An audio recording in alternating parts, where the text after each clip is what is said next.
they charge us, we charge them less. So how can anybody be upset? The global economy will massively suffer. የአሜሪካው ፕሬዝዳንት ዶናልድ ትራምፕ መላውን ዓለም የነካናም የዓለምን ኢኮኖሚ ሊያናጋ የሚችል የታሪፍ ውሳኔን ከቀናት በፊት አሳልፈዋል። የዶናልድ ትራምፕ ውሳኔ ከሚነካቸው ሀገራት መካከል አንዷ የሆነች ኢትዮጵያ የ10 በመቶ ታሪፍ ጭማሪ ተደርጎባታል። ለመሆኑ በኢትዮጵያ ላይ የተጣለው ታሪፍ ጭማሪ በሀገሪቱ ኢኮኖሚ ላይ ምን አይነት ለውጥን ያመጣል? የተከበራችሁ የሰሞነኛ ቤተሰቦች በዛሬው ጥንቅራችን ይሄንን ጉዳይ እየተመለከትን አብረናችሁ ቆይታን እናደርጋለን። እስከ ፍጻሜው አብራችሁን ቆዩ። ታሪፍ ምንድነው? ታሪፍ ከሌሎች ሀገራት በሚገቡ ምርቶች ላይ የሚጣል ግብር ነው። ብዙውን ጊዜ ታሪፍ የሚሰላው የምርቱ ዋጋ ላይ የተጣለውን የግብር መጠን በመቶኛ በማስላት ነው።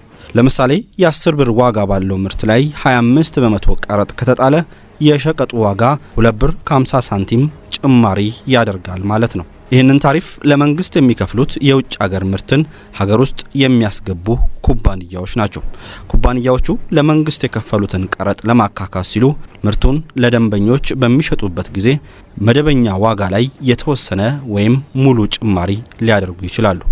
ትራምፕ ይፋ ያደረጉት ዓለም አቀፍ የአጸፋዊ ቀረጥ በአሜሪካ ምርቶች ላይ ቀረጥ የጣሉ ሀገራትን ኢላማ ያደረገ ነው። ይሁንና ትራምፕ የጣሉት ቀረጥ ሀገራቱ አሜሪካ ምርቶች ላይ ከጣሉት ያነሰ እንደሆነ ሲከራከሩ ይሰማል።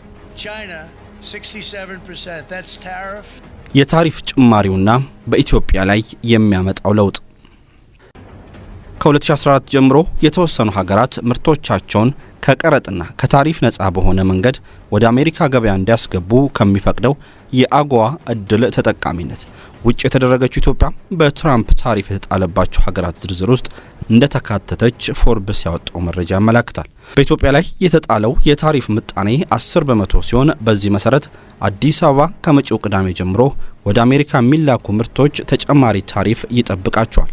ትራምፕ ኢትዮጵያ ላይ ጣሉት የ10 በመቶ ታሪፍ በሁሉም ሀገራት ላይ ያስቀመጡት የታሪፍ መነሻ ምጣኔ ወይም ቤዝላይን ታሪፍ ነው። ኢትዮጵያ በአውሮፓውያኑ 2024 $465.8 ሚሊዮን የሚያወጣ ምርት ወደ አሜሪካ መላኳን የአገሪቷ መንግስት መረጃ ያመለክታል። ኢትዮጵያ ወደ አሜሪካ ከምትልካቸው ምርቶች ውስጥ ዋነኛዎቹ ቡናና ጨርቃ ጨርቅ ውጤቶች እንደሆኑ መረጃዎች ያመለክታሉ።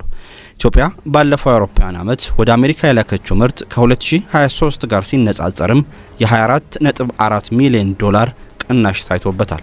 ይህ አይነቱ ወደ አሜሪካ የሚላክ ምርት ቅናሽ ኢትዮጵያ ከአጎዋ እድል ተጠቃሚነት ከታገደች በኋላም በተለይም የጨርቃ ጨርቅ ምርቶች የውጭ ንግድ ላይ ታይቶ እንደነበር በገንዘብ ሚኒስቴር ድረገጽ ላይ የወጣ አንድ ጥናት ያሳያል። ኢትዮጵያ ከአጎዋ ከመታገዷ 3 ዓመታት አስቀድሞ በ2011 ዓ.ም ይህንን እድል በመጠቀም $246 ሚሊዮን የሚያወጡ ምርቶችን ወደ አሜሪካ ልካለች።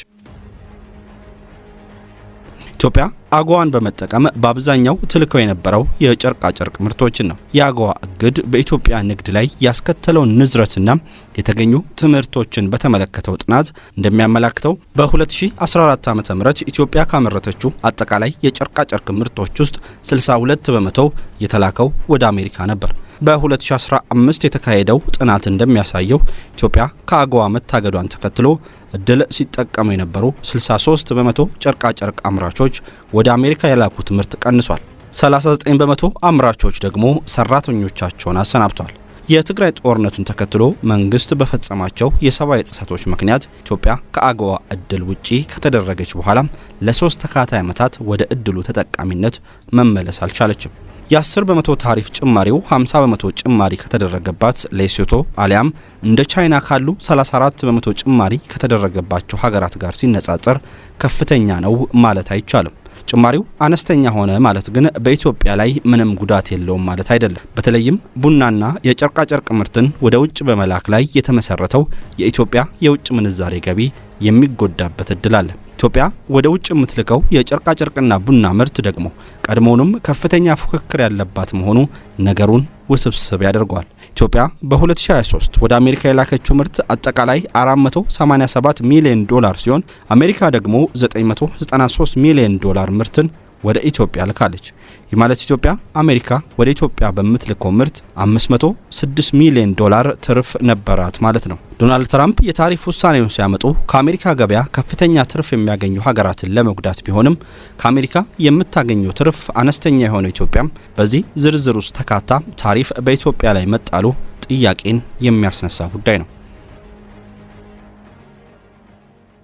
የኢትዮጵያና አሜሪካ የንግድ ልውውጥ በ6 ዓመታት ውስጥ ኢትዮጵያና አሜሪካ ባለፉት ዓመታት ያደረጉትን የንግድ ልውውጥና ገንዘብ የሚያሳይ መረጃም በአሜሪካ መንግስት ድረገጾች ላይ ተለቋል። ለመሆኑ ከ2018 ጀምሮ ኢትዮጵያ ከአሜሪካ ጋር የነበራት የንግድ ልውውጥ ምን ይመስላል? በ2018 ስንጀምር ኢትዮጵያ ከአሜሪካ የ1.5 ቢሊዮን ምርት ያስገባች ሲሆን አሜሪካ ደግሞ የ397 ሚሊዮን ምርትን ሸምታለች። ይህ ቁጥር አሜሪካ የ1.1 ቢሊዮን ገቢ ማግኘቷን ያሳያል። ይህ ቁጥር 2019 ላይ ወደ 964 ሚሊዮን ወርዷል። ለዚህ ደግሞ ምክንያቱ ኢትዮጵያ ከአሜሪካ ያስገባችውን ምርት በመቀነስ የምትልከውን ደግሞ መጨመሯ ነው። በ2020 ያለውን ስንመለከት ኢትዮጵያ 1.2 ቢሊዮን ምርትን ከአሜሪካ አስገብታ የ410 ሚሊዮን ምርትን ደግሞ ለአሜሪካ ልካለች። ይህም አሜሪካ ከኢትዮጵያ ያገኘችውን ትርፍ ወደ 840 ሚሊዮን ዝቅ አድርጎታል። በ2021 በአጠቃላይ አሜሪካ 735 ሚሊዮን ትርፍን ከኢትዮጵያ ያገኘች ሲሆን በ2022 735 ሚሊዮን በ2023 ደግሞ ወደ 506 ሚሊዮን ወርዷል። ኢትዮጵያ ወደ አሜሪካ የምትልካቸው ምርቶች ቡና። ኢትዮጵያ ወደ ውጭ ከምትልከው የቡና ምርት 32% ለአሜሪካ ገበያ የሚቀርብ ሲሆን በአመትም እስከ 158 ሚሊዮን ይደርሳል። አሁን በወጣው የዶናልድ ትራምፕ ታሪፍ መሰረት በኢትዮጵያ ቡና ላይ በአመት የ15 ሚሊዮን የታሪፍ ጭማሪ ይኖራል ማለት ነው። በርግጥ የታሪፍ በአሜሪካ ውስጥ የኢትዮጵያን ቡና በሚጠቀሙት ላይ የሚጫን ቢሆንም የኢትዮጵያ ቡና ዋጋ ሲጨምር ተጠቃሚዎች ወደ ሌሎች ሀገራት ምርቶች ፊታቸውን ካዞሩ የኢትዮጵያ ቡና ተፈላጊነቱ መቀነሱ አይቀርም። የጨርቃ ጨርቅ ምርቶች ኢትዮጵያ ሹራብ ያልሆኑ የአዋቂዎች ልብስና ህፃናት ሹራቦችን ጭምር ወደ አሜሪካ ገበያ ትልካለች። ኢትዮጵያ ወደ አሜሪካ የምትልከው የጨርቃ ጨርቅ ምርትም ከኢትዮጵያ አቅም 20% ያክሉን ይሸፍናል። በአጠቃላይ ኢትዮጵያ ወደ አሜሪካ ከምትልከው የጨርቃ ጨርቅ ምርት በአመት 96 ሚሊዮን ድረስ ገቢን ታገኛለች። የአሁኑ ታሪፍ በኢትዮጵያ ምርት ላይ የ9.6 ሚሊዮን ጭማሪን የሚያመጣ ሲሆን የኢትዮጵያ ምርቶች ከኤዥያ ምርቶች ጋር በምን መልኩ ይፎካከራሉ የሚለውም ይጠበቃል። የቆዳ ምርቶችና አበባ ኢትዮጵያ በከፍተኛ ሁኔታ ወደ አሜሪካ ከምትልካቸው ምርቶች መካከል የአበባና የቆዳ ምርቶችም ይገኛሉ። እነዚህ ምርቶችም በተመሳሳይ የ10% የታሪፍ ጭማሪ ተደርጎባቸዋል።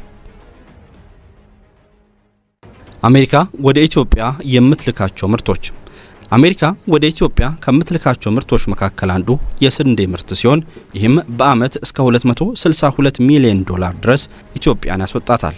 ስንዴ 26% አሜሪካ ወደ ኢትዮጵያ የምትልከውን ምርት መጠንም ይሸፍናል። ሌሎች አሜሪካ ወደ ኢትዮጵያ የምትልካቸው ምርቶች የአውሮፕላን ክፍሎችና የጋዝ ተርባይኖች ሲሆኑ በአጠቃላይም 20% አሜሪካ ወደ ኢትዮጵያ የምትልከውን ምርት ይሸፍናሉ። የኢትዮጵያ መንግስት ምላሽ የኢትዮጵያ መንግስት ከታሪፉ ጋር ተያይዞ ባወጣው መግለጫም ታሪፉ ለኢትዮጵያ መልካም እድልን ይዞ የመጣ ነው ብሏል። በተለይም ወደ አሜሪካ ምርቶችን በመላክ ከኢትዮጵያ ጋር የሚፎካከሩት ቪየትናምና ባንግላዴሽ ጋር ሲነጻጸር ኢትዮጵያ 10% ታሪፍ ብቻ የተጣለባት መሆኑ ኢትዮጵያን የተሻለች ተፎካካሪ ያደርጋታል ብሏል መንግስት። የፋይናንስ ሚኒስትር ጨምሮ ያሁኑ የታሪፍ ጭማሪ የኢትዮጵያን ምርቶች በዓለም አቀፍ ደረጃም ተቀባይነታቸውን የሚጨምር ነው ብሏል። በዚህ ሁሉ ውስጥ ታዲያ የዶናልድ ትራምፕ የታሪፍ ጭማሪ በኢትዮጵያ ላይ የተቸነከረ ሚስማር ሳይሆን እንቅፋት ነው። ኢትዮጵያም ይሄን እንቅፋት በአግባቡ ማለፍ ከቻለች የተሻለ ነገርን ከዚህ ታሪፍ ጭማሪ ማግኘት ትችላለች የሚሉም በርካቶች ናቸው። የዛሬውን በዚያ በቃን። ሰናይ ጊዜ ይሁንላችሁ።